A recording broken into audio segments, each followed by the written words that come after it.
Assalamualaikum warahmatullahi wabarakatuh. Saya buat video ini untuk menjawab pertanyaan teman-teman tentang persoalan yang diulas dalam artikel saya Twin Pregnancy, Islam and Nationalism in Indonesia yang dipublish di jurnal Istiqra oleh Departemen Agama Republik Indonesia. Dengan demikian, video ini bisa dipakai untuk menjawab pertanyaan yang sama. Baik, pertanyaannya silahkan dibaca-baca sendiri.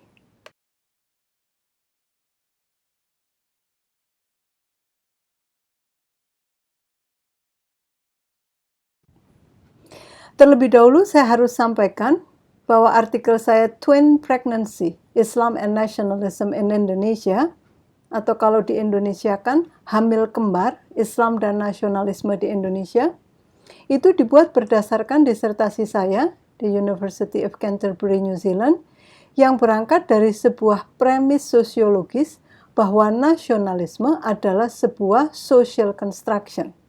Artinya, faham yang dibangun secara kolektif oleh masyarakat, lalu setelah jadi, faham itu diyakini dan dipeluk erat-erat oleh pembuatnya, bahkan diturunkan pada anak cucunya, seakan-akan itu sebagai sebuah realitas, sebuah kenyataan.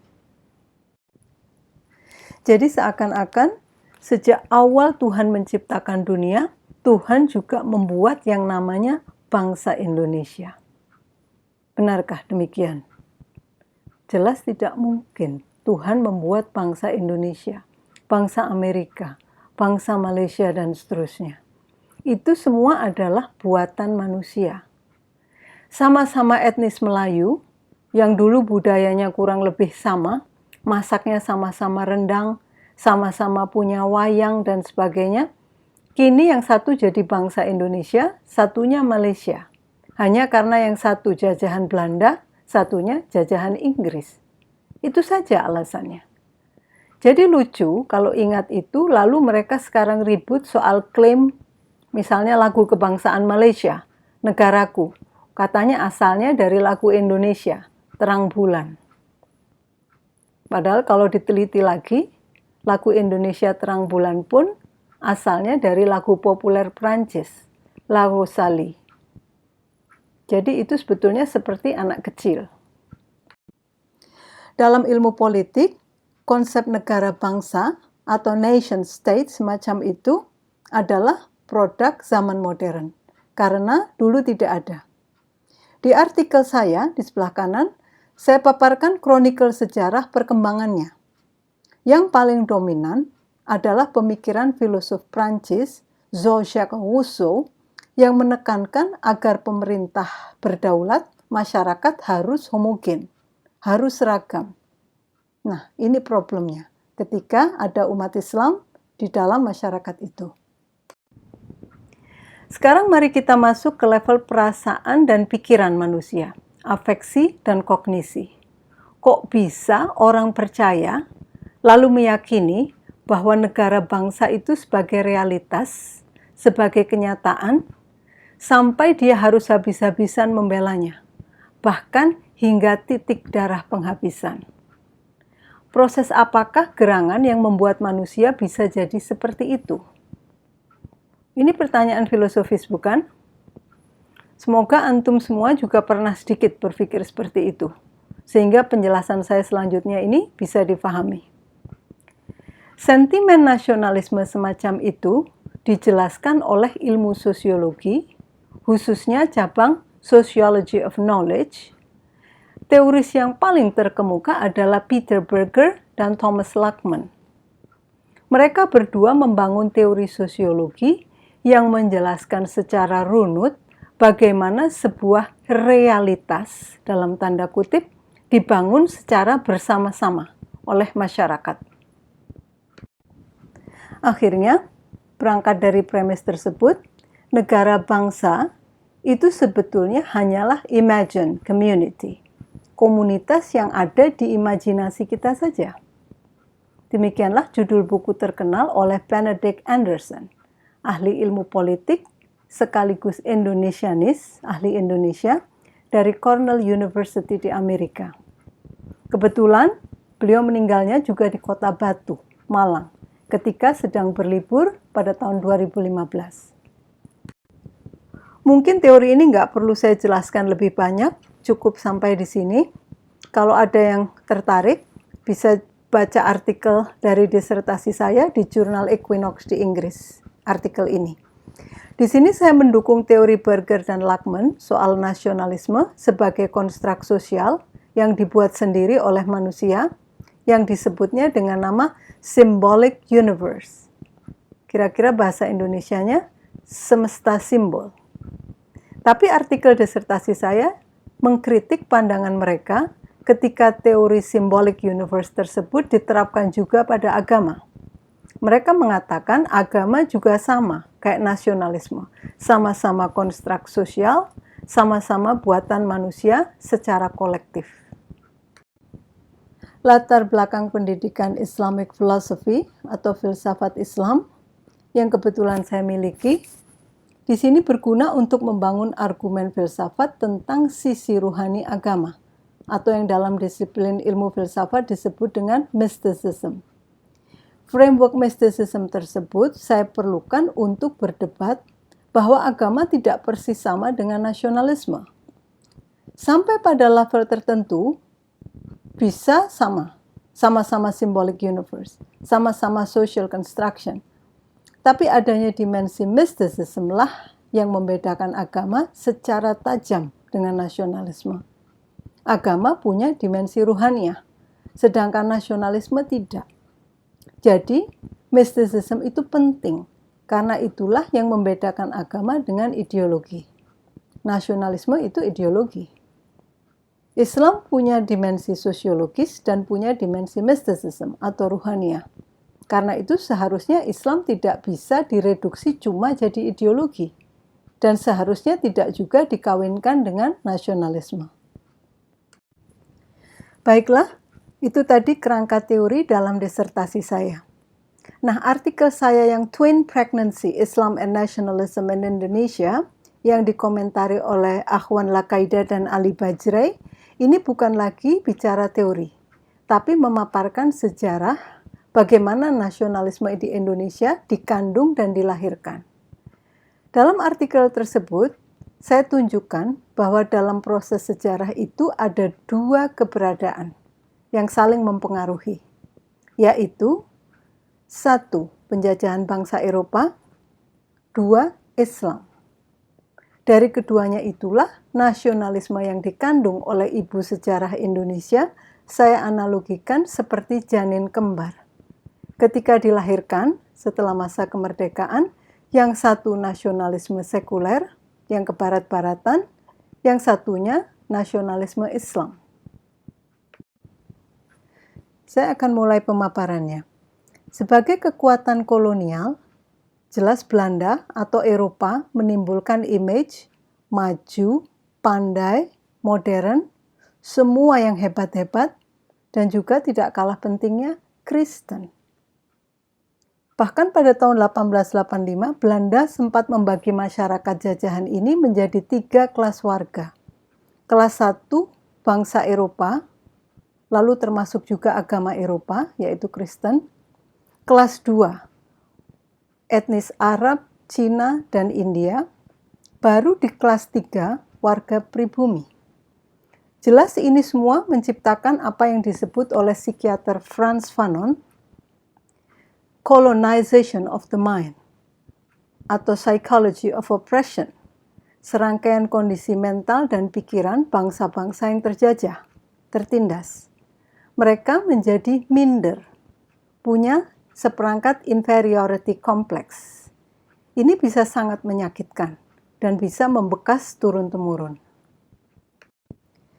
Dalam masyarakat pribumi yang Muslim sendiri, di masa itu terbagi menjadi, ini kalau kita ikuti pembagian antropolog Clifford Geertz yang terkenal untuk di Jawa, ada 3, priyayi, santri, abangan. Nah, dari 3 itu, yang termasuk Muslim taat adalah kelompok 2, kaum santri. Mereka berpendidikan Islam dari pondok-pondok pesantren oleh para kiai-kiai, termasuk diantaranya adalah pejuang seperti Pangeran Diponegoro, Syekh Yusuf dari Goa yang dibuang ke Afrika Selatan, Cut Nyak Dien di Aceh, Imam Bonjol di tanah Minangkabau, lalu Kiai Haji Ahmad Dahlan pendiri Muhammadiyah. Sedangkan yang berpendidikan barat dan modern adalah kelompok-kelompok priayi. Mereka sekolah Belanda. Yang terakhir, kelompok abangan adalah kelas yang bisa dikatakan tidak berpendidikan sama sekali. Di artikel saya Twin Pregnancy itu, saya menunjukkan narasi sejarah bahwa Belanda adalah penjajah yang sangat pelit memberi pendidikan di tanah jajahannya. Bahkan ini riset oleh sarjana Belanda sendiri, Frank Kema, yang sebelah kiri. Dia mengatakan kemungkinan itu karena masyarakat jajahannya adalah Muslim. Memang sampai dengan munculnya novel karangan Douwe Dekker berjudul Max Havelaar sekitar tahun 1860-an yang menggambarkan kekejaman kebijakan Belanda tanam paksa di Dutch East Indies, yaitu sebutan untuk apa yang sekarang kita sebut Indonesia, barulah orang Belanda di negaranya tahu kezaliman pemerintah mereka di sini.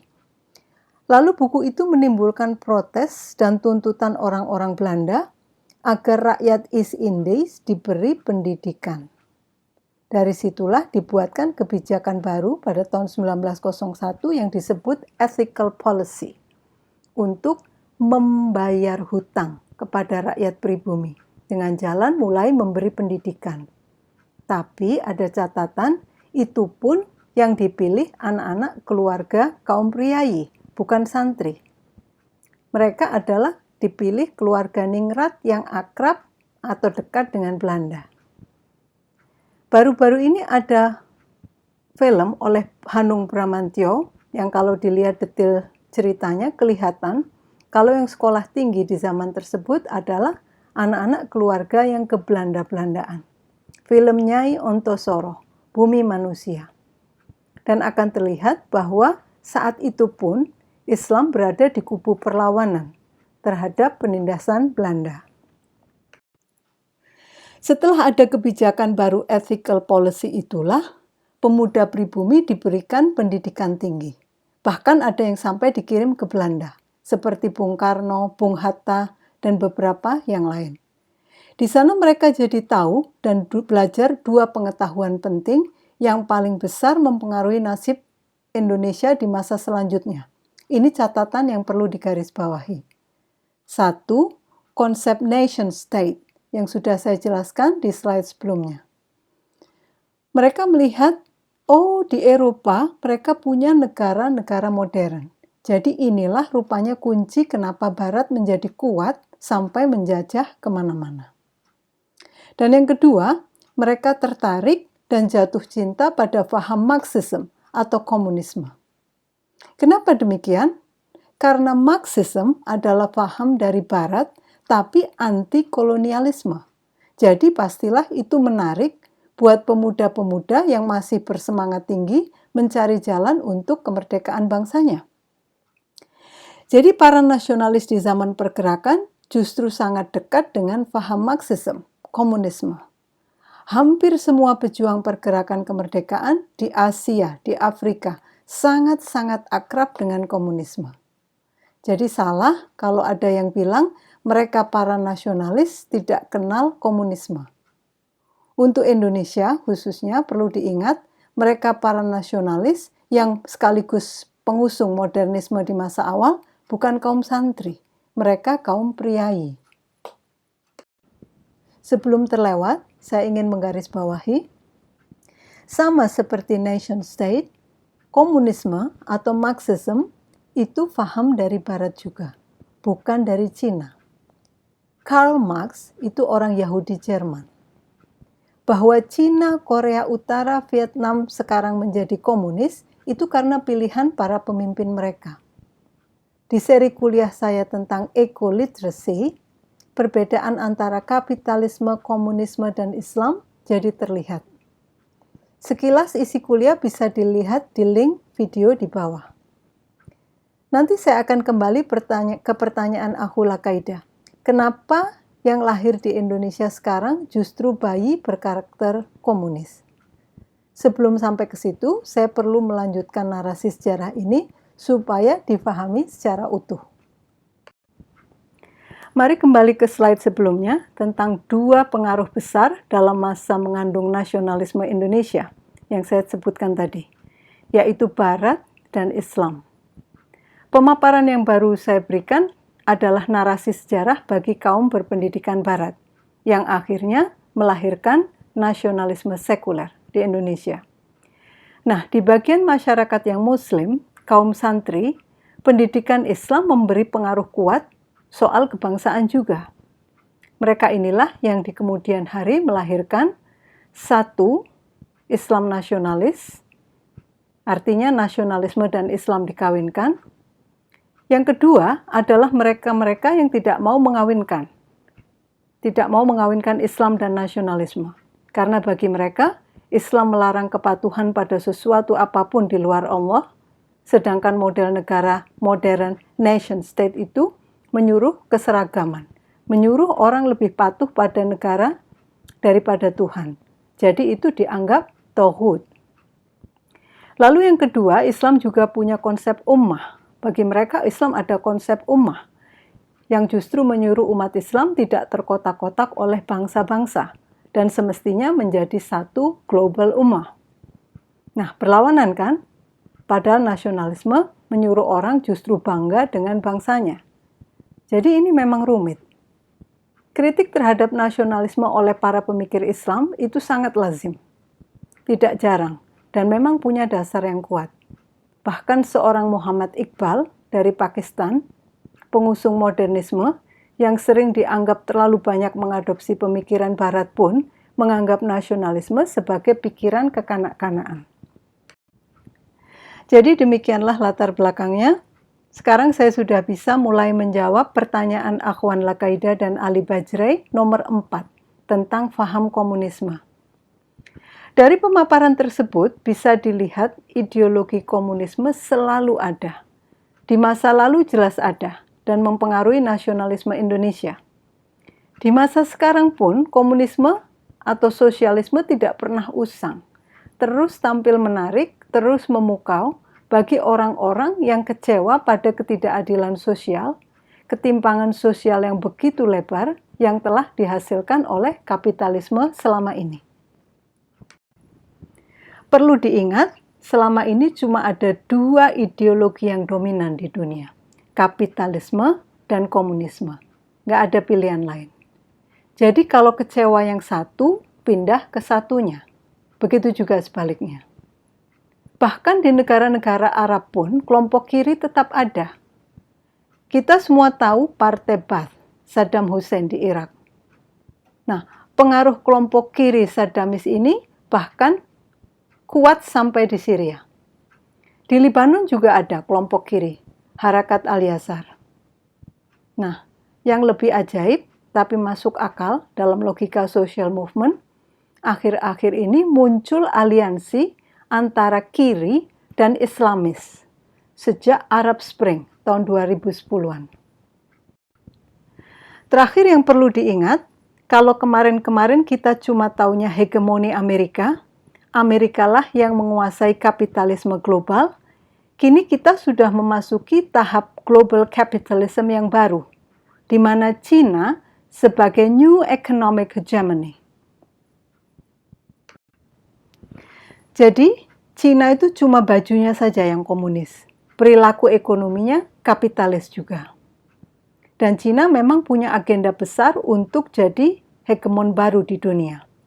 Mulai dari menguasai Asia, tentunya Indonesia yang punya sumber daya alam. Sementara mereka sedang mengalami tekanan jumlah penduduknya yang begitu besar sehingga butuh tanah baru.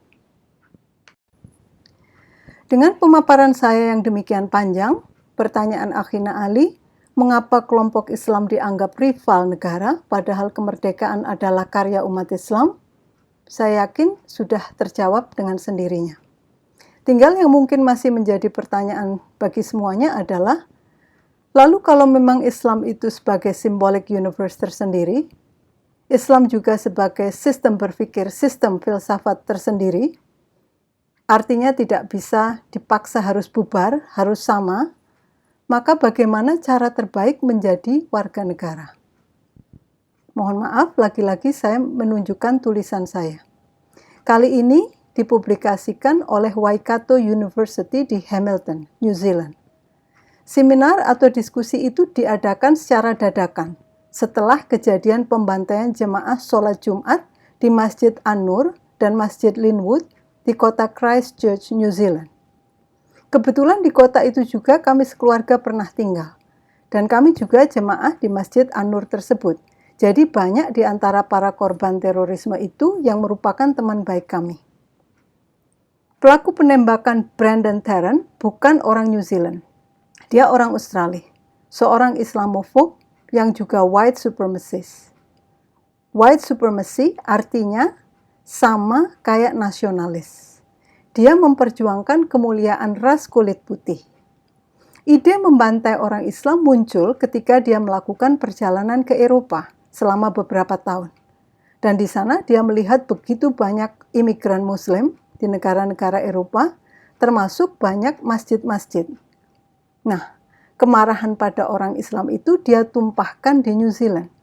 Dengan pesan yang ingin dia sampaikan ke seluruh dunia ras kulit putih adalah sampai di negara kecil di ujung dunia seperti New Zealand pun ada orang Islam. Di artikel saya ini saya mengatakan karena orang Islam taat, devout Muslim, punya symbolic universe tersendiri, mereka juga punya sistem berpikir, sistem filsafat yang tersendiri yang tidak sama dengan filsafat modern barat, maka jalan untuk menjadikan mereka bagian dari warga New Zealand bukan dengan memaksa mereka berasimilasi, menjadikan mereka menganut budaya kulit putih dan terus jadi sama seperti orang putih. Bukan itu, tapi cukup dengan membuat atau menciptakan masyarakat yang saling menyayangi, affectionate citizenship. Kalau itu tercipta, orang imigran Muslim New Zealand pasti bisa kok mencintai New Zealand sebagai negaranya, sebagai rumahnya, tanpa harus mengubah cara berpakaiannya, cara berpikirnya, menjadi seperti orang putih. Nah, saya kira pemikiran saya untuk New Zealand itu juga bisa berlaku buat Indonesia. Muslim taat di Indonesia juga tidak perlu dipaksa-paksa jadi sama dengan orang-orang non-Muslim. Cukup kita ciptakan affectionate citizenship, maka Muslim taat Indonesia juga akan mencintai Indonesia dengan sendirinya. Pertanyaan terakhir dari Akhu Ali. Mengapa umat Islam yang jumlahnya besar mudah terbakar emosi dan terpecah? Apakah karena kebodohan dan kemiskinan? Selalu mereka terjebak dalam kegiatan dadakan dan tidak punya planning jangka panjang. Menurut saya iya, karena kebodohan dan kemiskinan, umat Islam di Indonesia mudah sekali diperalat untuk tujuan politik siapa saja yang sedang butuh suara. Dari dulu sampai detik ini juga terus terjadi. Memang kasihan, tapi saya berpikir kita tidak perlu repot-repot membuang tenaga dan pikiran untuk memperbaiki umat Islam Indonesia secara keseluruhan. Itu tidak mungkin. Waktu kita berada di dunia ini tidak cukup untuk itu, dan resource yang kita punya juga tidak memungkinkan. Jadi kalau kita mau membuat perubahan, cukup kita tawarkan pada yang mau saja. Kalau mereka tidak mau, tidak usah. Nanti dia jengkel kalau kita paksa dan kita pun jadi kesal pada dia.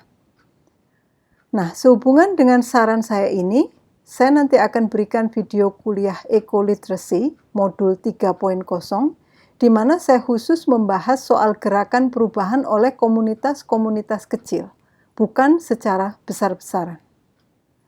Demikian jawaban saya, semoga kuliah ini memberi sedikit pencerahan. Wassalamualaikum warahmatullahi wabarakatuh.